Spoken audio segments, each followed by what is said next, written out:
Good morning students. तो student जो है in previous class we have discuss about epithelial tissues. ठीक है, एपिथेलियल टिश्यूज़ में भी जो है स्टूडेंट जो है हमने जो है डिस्कस किया था सिंपल एपिथेलियल टिश्यूज़ को। ठीक है, जिसमें कि हमने जो है उसके जो है 5 टाइप्स पढ़े थे। क्या क्या पढ़े थे बच्चों हमने? सबसे पहला था बच्चों हमारा जो है स्क्वामोस एपिथेलियल।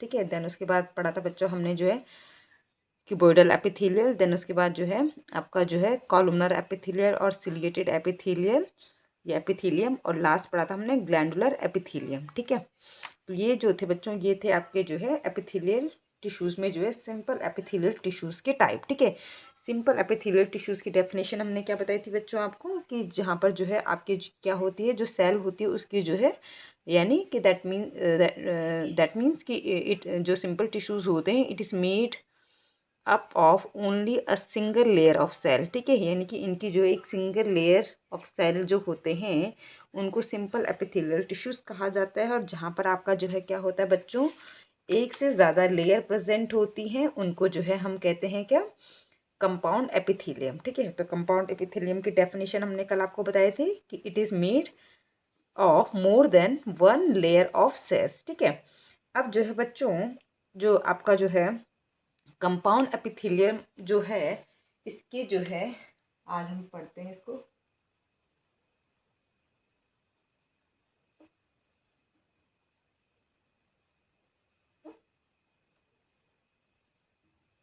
ठीक है, कंपाउंड एपिथेलियम। तो सबसे पहले बच्चों जो है कंपाउंड एपिथेलियम की डेफिनेशन क्या बताई थी हमने कि it is made of more then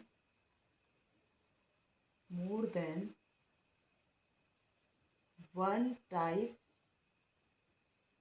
of cell. ठीक है, जो एक से ज़्यादा टाइप ऑफ सेल से बने होते हैं उनको कहा जाता है आपका जो है क्या बच्चों, sorry more than one layer of cell होगा। ठीक है, वन लेयर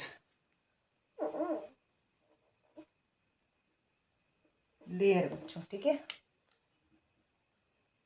तो कल हमने बताया था कि सिंपल एपिथेलियल की क्या होती है, ये बेसमेंट मेम्ब्रेन होती है और देन जो है यहाँ पर जो है एक सिंगल लेयर होती है, तो इसको कहा जाता है आपका सिंपल एपिथेलियल टिश्यूज। ठीक है, कंपाउंड में हमने क्या कहा था कि आपकी इस तरीके से बेसमेंट मेम्ब्रेन होगी और इस तरीके से जो है आपकी जो है सेल्स की जो है क्या होती है बच्चों, मैनी लेयर्स होती है इस तरीके से। ठीक है, तो इसको कहा जाता है आपका जो है बच्चों क्या, कंपाउंड एपिथेलियल। ये हो गया आपका सिंपल एपिथेलियल टिश्यू और ये हो गया बच्चों आपका जो है कंपाउंड एपिथेलियल टिश्यू।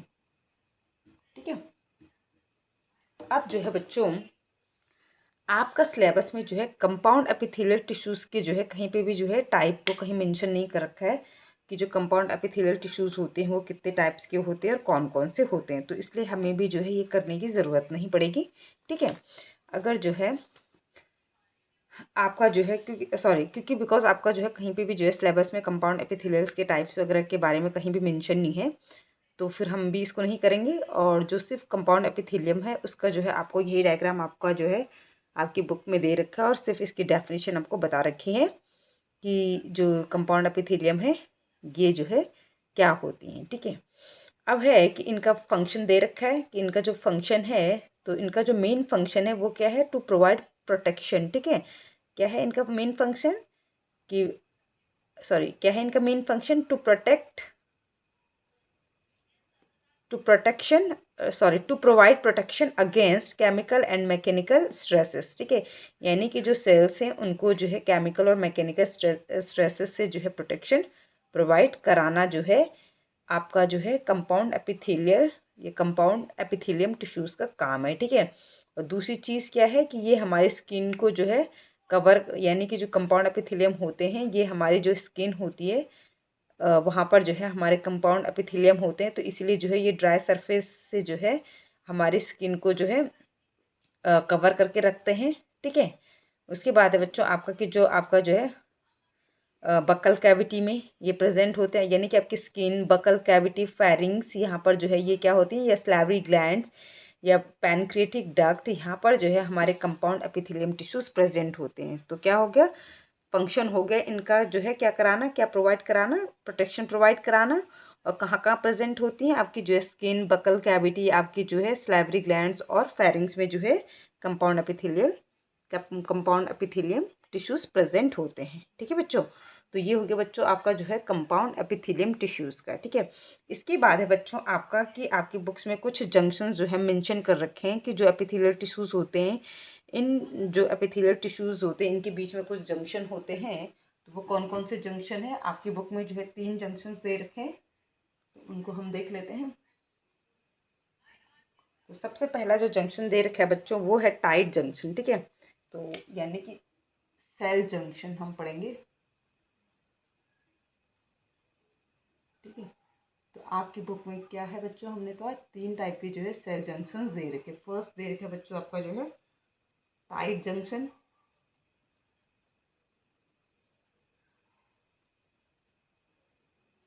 ठीक है, दूसरा दे रखा है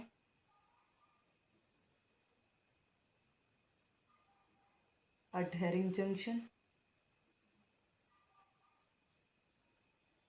और तीसरा दे रखा है बच्चों आपका गैप जंक्शन। Gap junction. ठीक है, तो ये 3 जंक्शन जो है आपकी बुक में दे रखे हैं। तो सबसे पहले देखते हैं बच्चों कि जो है टाइट जंक्शन क्या होता है। ठीक है,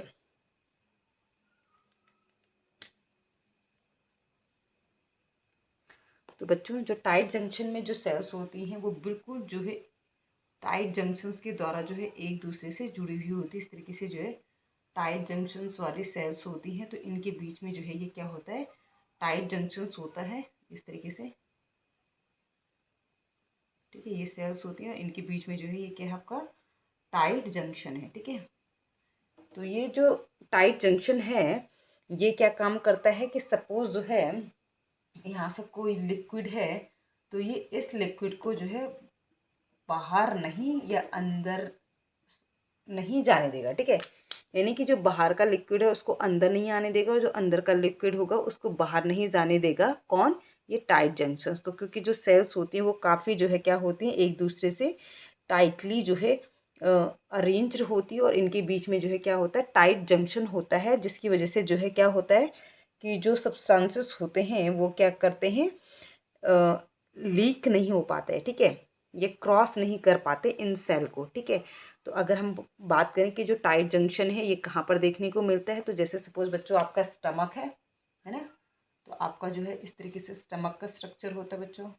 ठीक है, तो स्टमक के अंदर की ये जो टिश्यूज़ हैं ये आपके इनके बीच में जो जंक्शन होगा बच्चों, वो कैसा होगा आपका टाइट जंक्शन ही होगा। तभी तो आपका जो है जो स्टमक है उसके अंदर का जो सब्सटेंस है वो बाहर नहीं लीक हो पाता है। ठीक है, अगर सपोज यहाँ पर टाइट जंक्शन ना होता है तो ये क्या होता है, या इनके बीच में गैप जंक्शन हो, ये जो है यहाँ गैप जंक्शन होता है तो क्या होता है, ये चीज़ें जो है क्या कर जाती है, क्रॉस कर जाती है या लीक हो जाती है। ठीक है, इसी तरीके से जो है जो बच्चों आपका जो है किडनी होता है।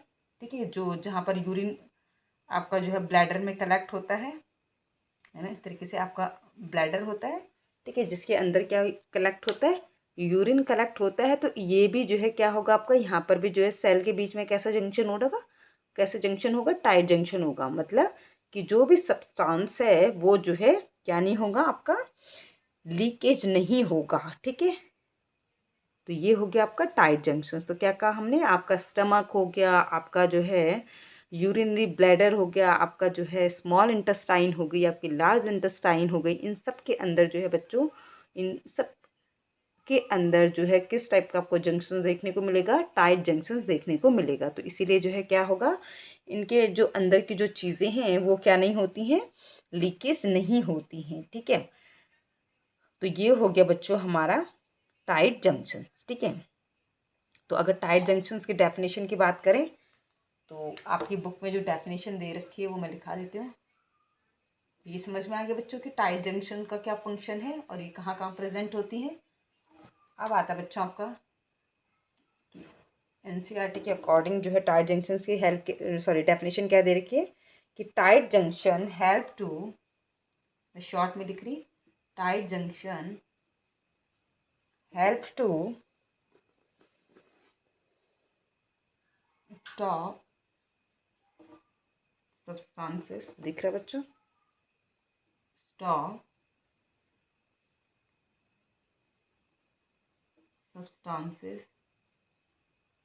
substances from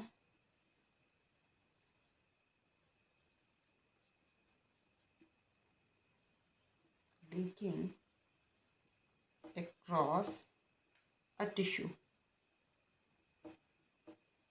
ठीक है, क्या हो गया tight junction? Tight junction help to stop substances from leaking across a tissue, है ना, यानी कि ये चीज़ों को जो है क्या नहीं होने देता है, लीक नहीं होने देता है टिश्यूज़ के बीच में। तो इसमें जो है ये क्या करता है, टाइट जंक्शन हेल्प करता है। ठीक है, अब आते हैं बच्चों नेक्स्ट पे, जो कि है हमारा जो है अडहेरिंग जंक्शन। ठीक है, तो अडहेरिंग जंक्शन क्या होता है बच्चों? अडहेरिंग जंक्शंस में क्या होता है बच्चों कि जो आसपास के जो सेल्स होते हैं, जैसे सपोज ये सेल है, ठीक है, ये दूसरी सेल है, ठीक है, इस तरीके से ये दूसरी सेल है। तो ये जो सेल्स होती है बच्चों, ये इधर भी सपोज कोई सेल है।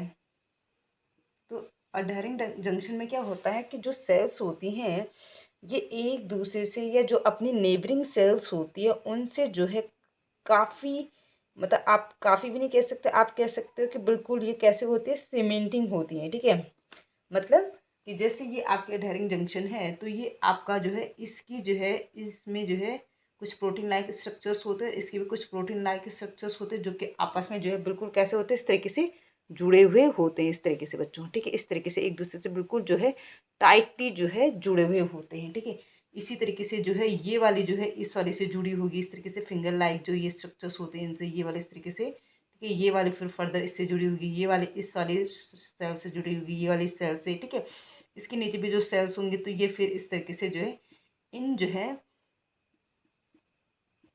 स्ट्रक्चर्स के द्वारा जो है अपनी जो नेबरिंग सेल्स होती है उनसे जो है काफ़ी जो है क्या होती हैं,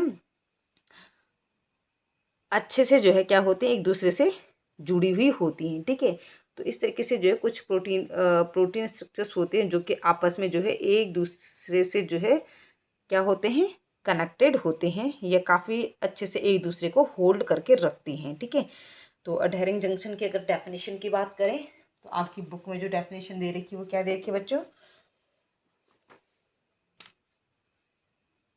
अडहेरिंग जंक्शन, ये मैं शॉर्ट में लिख रही हूँ, अडहेरिंग जंक्शन परफॉर्म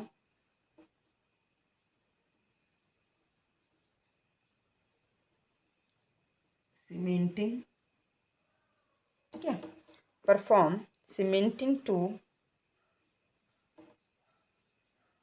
कीप